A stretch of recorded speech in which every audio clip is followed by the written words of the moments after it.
Coat जतन कर कर मुए, ये मन दय दिस जाई। राम नाम रोक्या रहे, नाही आन उपाई। जो हमारा मन दशों दिशाओं में दौड़ा दौड़ा फिरता है, उसे केवल भजन सुमिरन द्वारा ही रोका जा सकता है। अब एक विचार करो कि जैसे हमारा मन चौबीसों घंटे संसार से जुड़ा रहता है, ठीक इसी तरह हमारा मन और हमारी आत्मा शब्द के साथ क्यों नहीं जुड़ी रहती। हमारा मन तो शरीर को ही सब कुछ मानता है। अब शरीर को ही ले लो, हड्डियों के खंभों पर टिकी हुई है हमारी ये देह। मैं पहले कहता हूं, थोड़ा ध्यान इधर लाओ, सुनो क्या कह रहा हूं, क्या समझाया जा रहा है कि हड्डियों के खंभों पर टिकी है हमारी ये देह। हमारा शरीर ये हड्डियों के खंभों पर टिका हुआ है। मांस और रुधिर के लेप से ढकी हुई हैं हड्डियां। हम इसे देखकर हर्षित होते हैं, हम इसे देखकर इसे सच समझते हैं। लेकिन भाई जब ये जलता है ना शरीर, या जब ये दफना दिया जाता है, तब इसमें कैसी दुर्गंध आती है। आपने अनुभव किया होगा, जो लोग शमशान घाट गए हैं किसी मिट्टी के साथ, उन्होंने अनुभव किया होगा कि जलते समय इस शरीर से दुर्गंध आती है। इसीलिए कहते हैं इसे देसी घी, शुद्ध घी से जलाने की कोशिश की जाती है, जिससे इसमें दुर्गंध ना आए। जिस शरीर के अंदर मलमूत्र भरा हुआ है, आप समझ रहे हैं, जिस शरीर के अंदर मलमूत्र भरा हुआ है, जो हड्डियों के खंभों पर शरीर टिका हुआ है, जो मांस और रुधिर के लेप से शरीर बना हुआ है, उस शरीर के साथ हमारा मन जुड़ा रहता है। लेकिन हमारा मन शब्द के साथ जुड़ा नहीं रहता।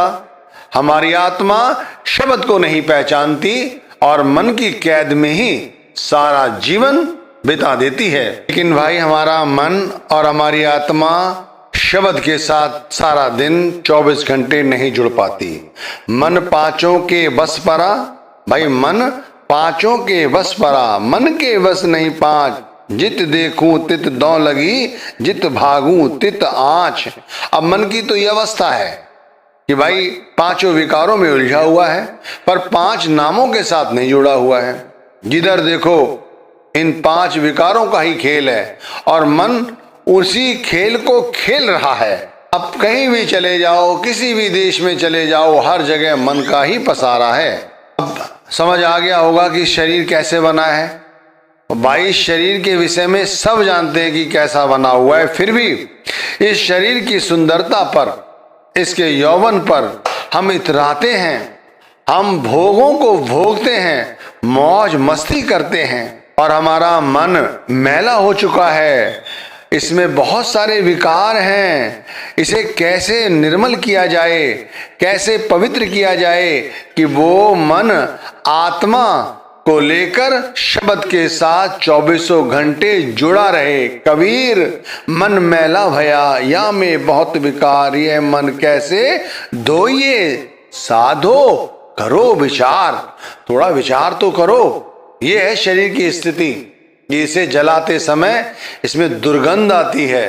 अब आप समझिए, इसको घंटे 2 घंटे अधिक देर नहीं रखते घर के अंदर। जैसे ही श्वास निकलती है, चलो भाई लेके चलो शमशान घाट, क्रिया कर्म कर देते हैं, क्रिया कर्म कर देते हैं। और हम चाहते हैं कि हम शब्द के साथ जुड़ें, लेकिन फिर भी इस शब्द के साथ जुड़ने की बजाय इस तन के साथ जुड़े हुए हैं, इस मन के साथ जुड़े हुए हैं। ना मन बस में आता है और ना ही मन कभी शरीर की आसक्तियों को छोड़ता है। अब भाई जो लोग देही को सच समझते हैं, वे तो मूर्ख हैं, मूर्ख, मनमुख हैं। और भाई इसीलिए वे लोग कभी भी गुरुमुख नहीं बन पाते। वो तो शरीर के प्रसाधनों में ही उलझे रहते हैं। इसीलिए जन्म मरण का फेरा भी कभी नहीं छूटता। भक्ति भी करते हैं इस तन द्वारा, तो फल की इच्छा होती है। कैसी? संसार की इच्छा। और क्या इच्छा होगी आप समझ सकते हैं। और जैसे जैसे इच्छाएं पूरी होती हैं, मन और इच्छाओं को अपने सामने रखता है। कहा है ना, फल कारण सेवा करे तजय, न मन से काम कहे कबीर सेवक नहीं चहे चौगुना दाम। आप देख लो कितनी भक्ति करते हैं, 2 मिनट। चाहते क्या है? चाहते ये हैं कि सब कुछ मिल जाए। 2 मिनट भक्ति नहीं की और चाहते ये हैं कि हमें 100 गुना मिल जाए, 200 गुना मिल जाए, 1000 गुना मिल जाए। ऐसे काम बनेगा? शरीर से ही हम ऊपर नहीं उठेंगे तो आप किस तरह से वो शब्द धुन और शब्द के प्रकाश या संत मत को समझ पाएंगे भाई? सच्चा भक्त तो वो है जो शरीर को जीते जी त्याग दे। राजा जनक को विदेह कहा गया है, क्यों? क्योंकि उन्होंने देह को जीते जी ही त्याग दिया था। आप समझिए, विचार कीजिए, ये शरीर जो मलमूत्र से भरा हुआ है, जिसके अंदर दुर्गंध है, उस शरीर से इतना प्यार है और इसी शरीर के अंदर नारायण मौजूद है, वो हमें दिखाई नहीं दे रहा है, हमें उसकी सोझी तक नहीं है, हमें उसकी कोई चिंता नहीं। जो सच्चा सेवक है वो तो अंदर बैठे हुए नारायण को 24 घंटे देखने का यत्न करता है और उसके साथ अपनी लिव जोड़ने का अभ्यास करता है। तो किसी भी स्थिति में रहे अपने अंदर बैठे गुरु को, शब्द को निहारता रहता है। कैसे? जैसे एक मणिधारी सर्प अपनी मणि को हर वक्त देखता रहता है जिससे उसकी कोई मणि ना ले जाए। इतना प्रेम है उसे अपनी मणि से। गुरमुख गुर चितवत रहे, जैसे मणि भुभंग कहे कबीर, विसरे नहीं यह गुरमुख को अंग।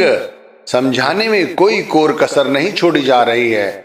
यदि हम नहीं समझ रहे हैं तो बात और है। आप बताइए, हर व्यक्ति को पता है ये शरीर जो है वो इन्हीं हड्डियों का ढांचा है, मांस से सुसज्जित है। ये मांस का रंग, चमड़ी का रंग किसी का गोरा है, किसी का काला है। हर जीव के अंदर परमात्मा बैठा हुआ है, लेकिन हम परमात्मा तक नहीं पहुंच पा रहे हैं। क्यों नहीं पहुंच पा रहे हैं? क्योंकि हमें मन वहां तक नहीं पहुंचने देता है।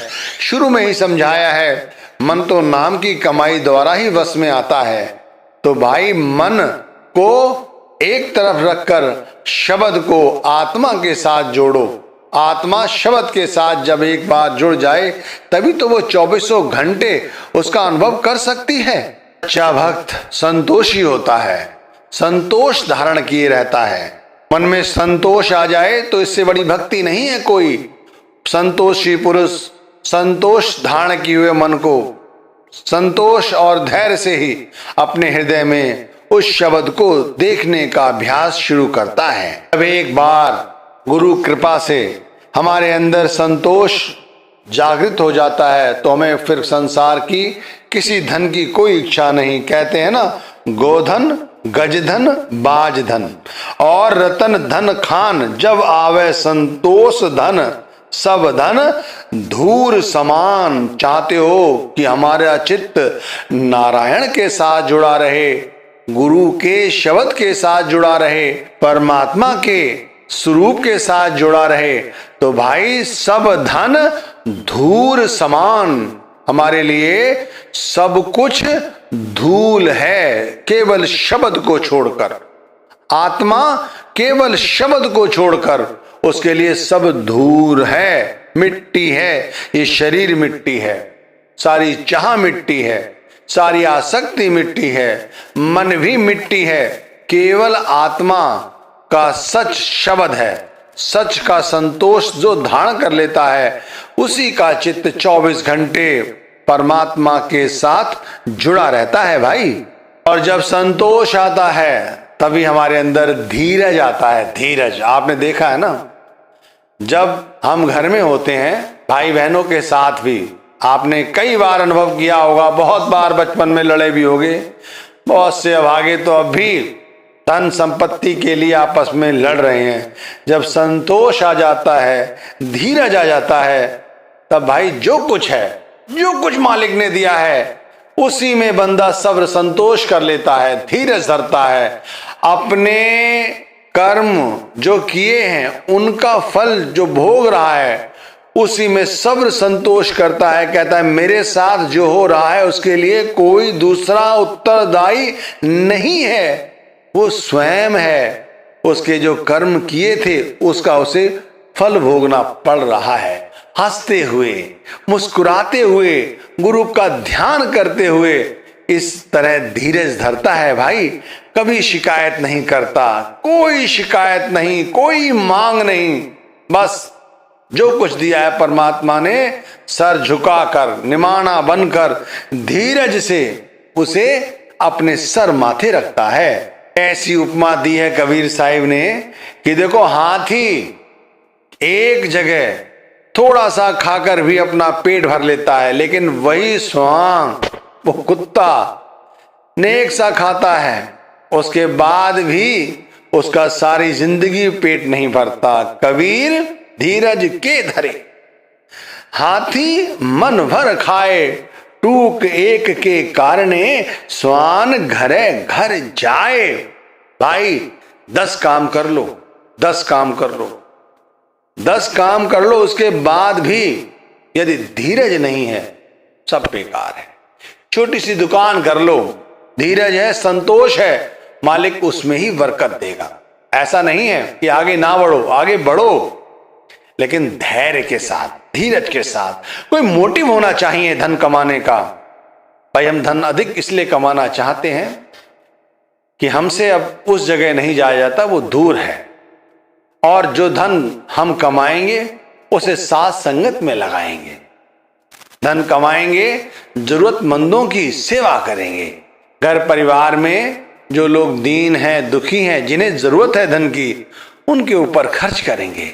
हकीकत पता चल चुकी है, ये शरीर कुछ नहीं है तो मिट्टी है, शब्द सब कुछ है। आत्मा ने शब्द को पहचानना शुरू कर दिया है, इससे बड़ा हमारे लिए कोई सौभाग्य नहीं। और ये सब होता है ध्यान के द्वारा। परमात्मा का ध्यान करो, शब्द का ध्यान करो, गुरु का ध्यान करो।